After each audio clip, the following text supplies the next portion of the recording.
pretty good at this rapping and sitting down thing.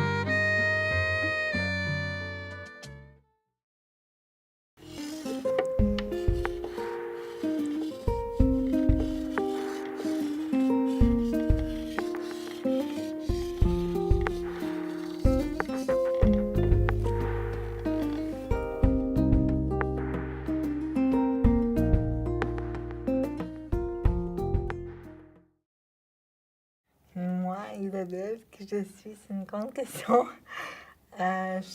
Principalement, je suis doctorante en psychologie communautaire et une grande féministe depuis 6 ans maintenant. Je suis très impliquée pour la cause des femmes en situation de handicap. À part ça, je suis une amante de l'aventure, des voyages. J'ai tout à aimer aller au-delà de mes propres limites. En tant que femme avec un handicap, ça n'a pas tout été simple pour moi, la sexualité et les rencontres avec les hommes.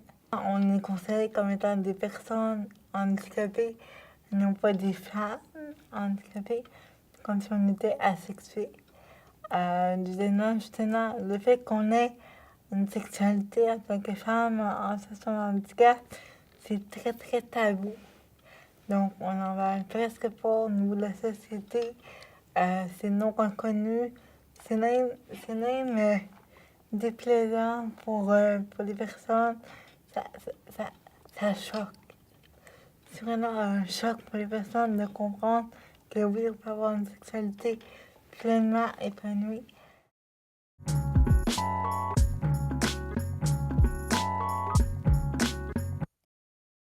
Moi, j'ai connu très tard mes premières relations sexuelles, mes premiers amoureux, mes premiers baisers même, ça a été, mon premier baiser était à 24 ans. Alors que la majorité des femmes, on a premier baiser à 12 ans, 13 ans, 14 ans, de première expérience sexuelle avec un jeune homme.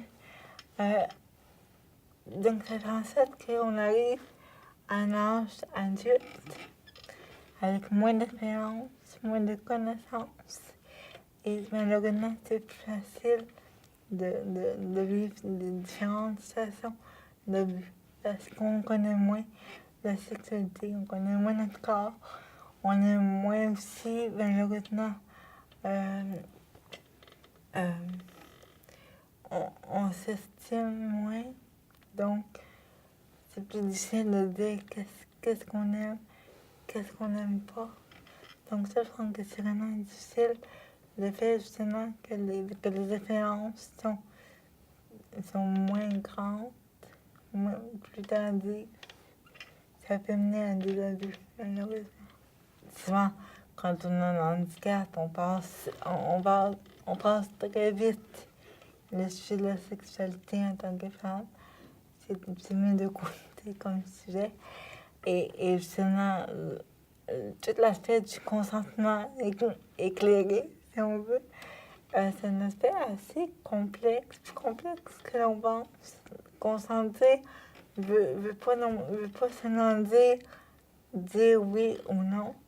Ça veut dire être bien avec soi-même, être à l'aise avec soi, avec l'autre, être vraiment épanoui.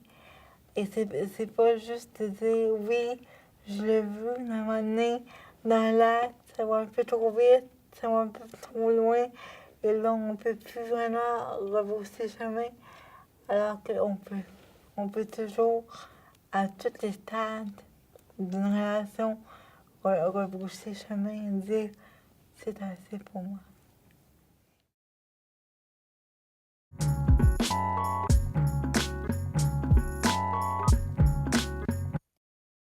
Lorsqu'on a un handicap physique, comme le mien, notre corps est différent. Et pour avoir, en tout cas pour moi, ce que j'ai vite appris avec mon entrée dans la vie adulte, dans la vie de femme, c'est que c'est en connaissant mon corps et ses réactions qui sont propres à lui et uniques que là, je peux vivre une vraie sexualité. C'est en me connaissant et en me respectant et en respectant mon propre corps que là, je peux vivre une sexualité. Et je pense même que c'est important même de vivre en premier lieu une sexualité avec soi avant de vivre avec un partenaire. Et donc, ce que j'aimerais dire à toutes les femmes qui ont différents types de handicap, c'est vraiment ça. Ayez confiance en vous. Il faut avoir une estime de soi suffisamment forte, se trouver suffisamment belle pour parvenir à mettre son pied à terre et à revendiquer une belle sexualité. Parce que ce n'est pas tout d'avoir une sexualité, pour une sexualité épanouissante. Et c'est ce que j'ai envie de dire le plus, c'est ça. Trouvez-vous magnifique. On est tous magnifiques. On a toutes une valeur incommensurable. Et on a tout un corps qui en vaut du tout. Donc, amenez votre corps avec vous. Il est beau, il est plaisant, il est différent. Et c'est la différence que c'est magnifique. On est toutes différentes. Et c'est par là qu'on va vous aimer.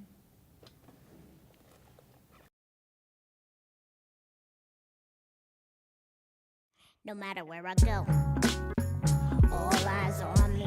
Everyone, stop what you're doing. The human's moving. Ooh, when I breathe, one of many thousands, yeah, that's who I be. Now I need the whole room to freeze. They're God blessing me, but I didn't even sneeze. On my knees, questioning excessively. Wanna know my life expectancy, like it doesn't get to me. Get a hysterectomy or life worth living. Don't watch TV, sounds like a gimmick. Little people living in a big world, successful married couple that have kids, girl. Let me guess, they eat dinner too. My breath ain't nothing but an interview.